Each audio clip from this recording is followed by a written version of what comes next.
Assalamualaikum. Saya Nur Aina Maliha binti Ismail, Wakil Kumpulan 5 akan menerangkan modul kumpulan kami. Modul kumpulan kami bernama modul DIR. Apa itu modul DIR? Modul DIR iaitu singkatan bagi perkataan bahasa Inggeris Dig into Reading. Modul ini disediakan untuk meningkatkan pelibatan ibu bapa dalam pengajaran dan pembelajaran kanak-kanak tabika. Terdapat dua aktiviti yang disediakan untuk meningkatkan perkembangan literasi awal dan menanam sikap minat membaca di kalangan kanak-kanak dan ibu bapa. Objektif modul ini adalah dibina khusus untuk ibu bapa yang mempunyai anak-anak berumur 4 hingga 6 tahun. Modul ini dibina sebagai panduan kepada ibu bapa untuk menggalakkan kemahiran bahasa dan literasi di rumah. Okey, sekarang saya akan menerangkan tentang panduan pelaksanaan modul. Yang pertama, setiap RPP dalam modul ini hanya merupakan cadangan awal daripada penulis sahaja. Ibu bapa atau guru tidak perlu terikat dan mengikut sepenuhnya. Tetapi pelaksanaannya bergantung pada budi bicara dan kebijaksanaan mereka supaya bersesuaian dengan pengetahuan, kemahiran, pengalaman dan minat kanak-kanak. Panduan pelaksanaan modul yang kedua pula ialah ibu bapa atau guru perlu menjalankannya secara fleksibel dan tidak terhad dalam tempoh masa yang tetap bagi memastikan kanak-kanak mempunyai kebebasan dan masa yang mencukupi untuk melengkapkan pelaksanaan setiap aktiviti dalam modul ini. Panduan pelaksanaan modul yang ketiga pula adalah kebiasaannya setiap aktiviti dalam modul ini dijalankan sekurang-kurangnya dalam masa 30 hingga 60 minit sahaja. Panduan pelaksanaan modul yang keempat pula adalah modul ini tidak semestinya dilaksanakan dalam bentuk yang berstruktur atau formal. Panduan pelaksanaan modul yang terakhir iaitu yang kelima adalah terdapat beberapa prinsip pembelajaran dan pengajaran yang melibatkan kanak-kanak, ibu bapa, guru dan persekitaran yang ditekankan dalam pelaksanaan modul ini seperti dalam jadual satu berikut. Prinsip pengajaran dan pembelajarannya adalah untuk pihak ibu bapa penyediaan persekitaran membaca di rumah, yang kedua penglibatan ibu bapa dan keluarga, yang ketiga amalan rutin membaca harian, yang keempat menyeronokkan, yang kelima, belajar melalui bermain. Yang keenam, menggalakkan kreativiti. Dan yang ketujuh, keseimbangan antara pembelajaran secara bimbingan dengan penerokaan. Dan yang terakhir adalah penyediaan penggunaan media yang pelbagai. Okey, bagi kanak-kanak pula, pelibatan kanak-kanak secara aktif, kebebasan dalam memilih bahan dan ketiga, setiap kanak-kanak unik dan berpotensi. Prinsip bagi guru pula adalah PDPC yang dijalankan perlulah secara bersepadu. PDPC menyeronokkan dan bermakna. Belajar melalui bermain, menggalakkan kreativiti, penilaian berterusan, keseimbangan antara pembelajaran secara bimbingan dengan penerokaan, peluang untuk pengayaan dan keperluan untuk pemulihan awal, penggunaan media yang pelbagai, kepelbagaian teknik pembelajaran dan yang terakhir bermula dengan pengetahuan sedia ada dan berterusan. Bagi prinsip di dalam persekitaran pula, suasana yang selamat, ceria dan memberangsangkan, orang dewasa sebagai role model dan yang ketiga, suasana pembelajaran yang kondusif iaitu persekitaran yang menyokong kurikulum. Terdapat dua aktiviti yang disediakan dalam modul ini. Yang pertama adalah penghasilan Big Book dan yang kedua ialah main peranan. Bagi penghasilan Big Book, menurut Baharudin et al. 2020, untuk menjadikan pembelajaran bahasa menjadi lebih efektif dan berjaya, penggunaan Big Book adalah sesuai digunakan di kalangan kanak-kanak. Penghasilan Big Book yang terbaik adalah perlu mempunyai ciri-ciri seperti penceritaan yang pendek, iaitu muka surat 10 hingga 15, susunan ayat yang jelas, gambar yang mempunyai makna, jenis font dan saiz abjad yang bersesuaian serta plot yang mudah untuk difahami. Asha et al. 2020. Bagi aktiviti main peranan, belajar melalui bermain adalah satu teknik pengajaran dan pembelajaran yang berkesan kepada kanak-kanak. Melalui teknik ini juga akan mendatangkan keseronokan dan kepuasan kepada mereka dalam sesuatu pengajaran. Menurut Vygotsky 1967, main membantu perkembangan bahasa dan pemikiran kanak-kanak. Membaca mempunyai pengaruh dan kesan terhadap proses pembentukan pemikiran, emosi, imajinasi dan kepribadian seseorang pembaca, terutama pembaca kanak-kanak. Ini disebabkan dalam usia yang muda, iaitu semasa berada dalam tahap pembentukan, iaitu formative stage, kanak-kanak amat mudah dilentur dan dicorakkan. Atan Long 1984. Okey, sekarang mari kita sama-sama melihat aktiviti-aktiviti di dalam modul ini yang telah dijalankan di sebuah prasekolah di Melaka. 5 buku di atas meja, diambil satu dan baca. Jadi tinggal 4 sahaja, siapa lagi nak baca? 4 buku di atas meja, diambil satu dan baca. Bila kawan kita membaca, jadikan amalan kita. Kawan-kawan suka baca buku apa? Nana suka baca buku cerita. Sekarang ni kita lukisan. Okey, kita nak buat apa? Zoo. Kan, zoo kan. Okay, ni apa?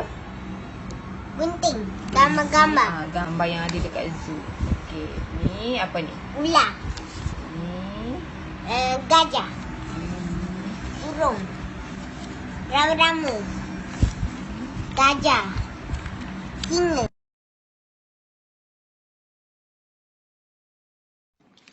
Aima.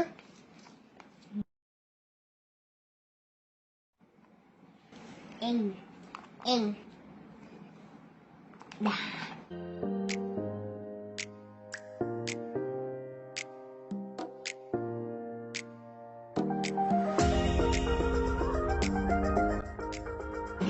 Yasmin lari sana sini. Yasmin lari ke papa. Ini papa. Papa Yasmin suka masak. Yasmin lari kepada papa. Yasmin ada di zoo. Papa bawa Yasmin ke zoo. Di zoo ada rama-rama ular, singa dan gajah.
Seekor singa merungut dan menderam kepada seekor nyamuk yang asyik terbang berligar di kepalanya ketika cuba melelapkan mata.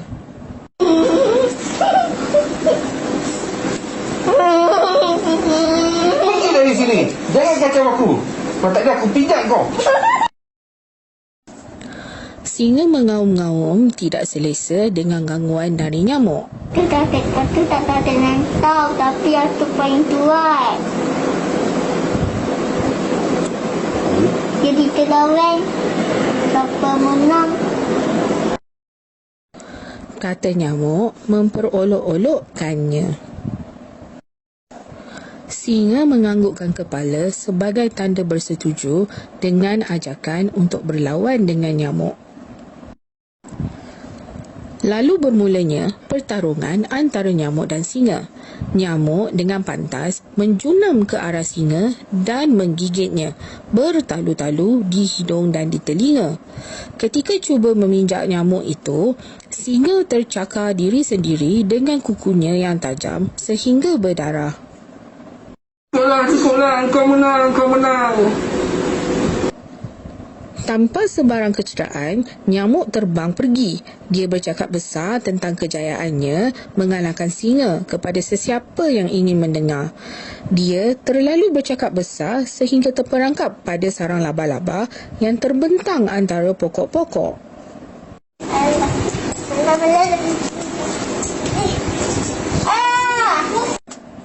Ketika laba-laba kecil bergegas ke arahnya, nyamuk meronta di sarang yang memerangkapnya dengan kuat. Aku menang. Lawan mendatang paling kuat. Tapi untuk jadi hamuan untuk paling kecil. Akhirnya, nyamuk menyesali perbuatannya. Justeru, pengajaran dari cerita singa dan nyamuk ini ialah jangan sekali-kali menilai kekuatan musuh berdasarkan saiznya sahaja.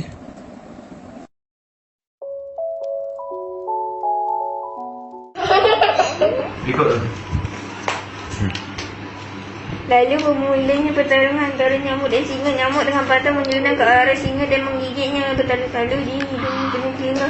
Ketika mencuba mengejar singa tercakar diri dengan kukunya yang tajam sehingga berdarah. Cukuplah, kamu menang. Tanpa sebarang kecederaan, nyamuk terbang pergi. Dia bercakap besar tentang kejayaan mengalahkan singa dan kepada sesiapa yang ingin mendengar. Dia terlalu leka dengan bercakap besar sehingga terperangkap dalam sarang laba-laba yang terbentang antara pokok-pokok.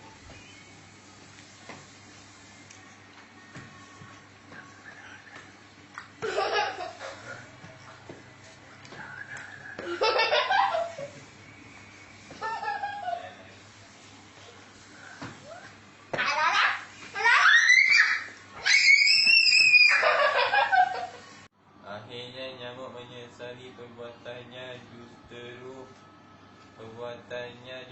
pengajaran dari cerita singa dan nyamuk ini jangan sekali-kali menilai kekuatan musuh berdasarkan saiznya sahaja.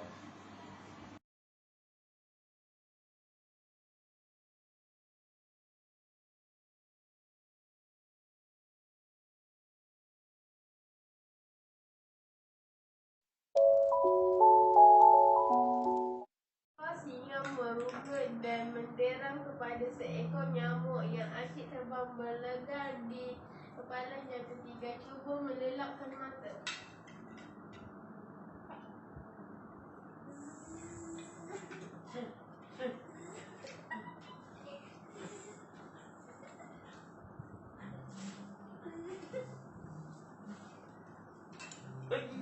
Pergi kamu dari sini sebelum aku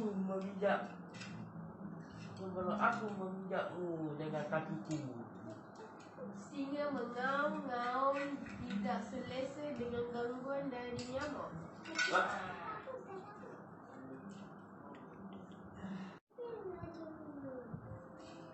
Aku tak takut padamu. Kita berlawan. singa menganggukkan kepala sebagai tanda bersetuju dengan ajakan untuk berlawan dengan nyamuk.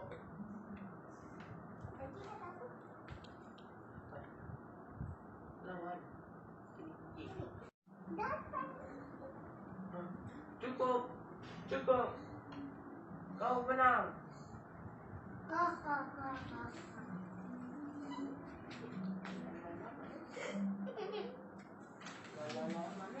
Tiga laba-laba kecil bergegas ke arahnya. Nyamuk meronta di sarang yang menyerangkannya dengan kuat.